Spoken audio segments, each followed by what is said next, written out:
એક આપણા ચાહક મિત્રની કોમેન્ટ આવી હતી, ભાઈ અમે 2 દિવસ પહેલાં એસબી હિન્દુસ્તાની ટીમને મળવા આવ્યા હતા, પણ કોઈ એક્ટર હસીને બોલાવતા પણ નથી. અમે 100 કિલોમીટર દૂરથી આવ્યા હતા, છતાં પણ નિરાશ થઈને જવું પડ્યું.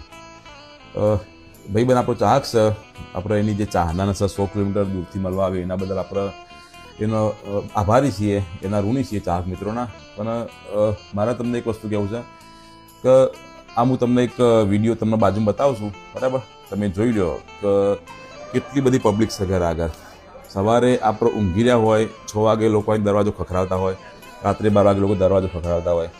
અને ટીમની હાલત એવી છે ને કે રોજની હજારો પબ્લિક આવે છે. લોકો નહીં શાંતિથી ખાઈ શકતા, પી શકતા, એમ છતાં પણ બધા લોકો શક્ય હોય એટલો બધાનો ટાઈમ આપે છે, વાત કરે છે, હસીને બોલાવે છે, ફોટા બી પડાવે છે, બરાબર? હવે એવું બને કે તમે જોઈ લો કે ભાઈ હજારોની ભીડ એકી સાથે આપણા ઘર આગળ ઊભી હોય અને બધા લોકો જોડે આપણે ફોટા પડાવતા હોય તો શક્ય હોય કે કોઈના હમું આપણે થોડું ઘણું ધ્યાન ના આપ્યું હોય. કદાચ આપણે કોઈના જોડે ફોટો પડાવતા હોય અને બીજા કોઈ ચાહક મિત્રોમાં આપણે ધ્યાન ના આપ્યું હોય, એટલે કોઈ ચાહક મિત્રોને ખોટું લાગી ગયું. એટલે કોઈના મનમાં આવું ખોટું ના લગાડવું.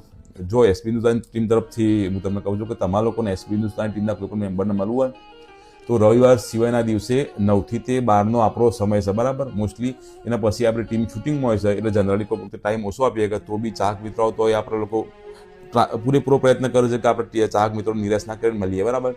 એમ છતાં પણ જો તમારે મળવું હોય ને તો રવિવાર સિવાયના દિવસે 9 થી 12ના સમય આવજો. અને દિવાળીના દિવસોની અંદર એવું થાય છે કે રોજની હજારો પબ્લિક આવે છે. એમ કહું કે 1 લાખ પબ્લિક આવે તોય ખોટું નહીં પડે. કેમ કે ટીમના માણસોએ મને એવું કીધું કે રાત્રે 12 વાગ્યા સુધી ઊંઘતા નહીં, આખો દિવસ ખાવા પીવાનો ટાઈમ નહીં મળતો ચાહક મિત્રોને આપણે સાચવવામાં, અને કોઈના આપણે નિરાશ નહીં મોકલતા પાછા. પણ એમ છતાં પણ જો કોઈ ચાહક મિત્રોને આવું દિલ દુભાય ને તો થોડો ઘણો તમે લોકો સમજવાનો પ્રયત્ન કરજો. જય માતાજી.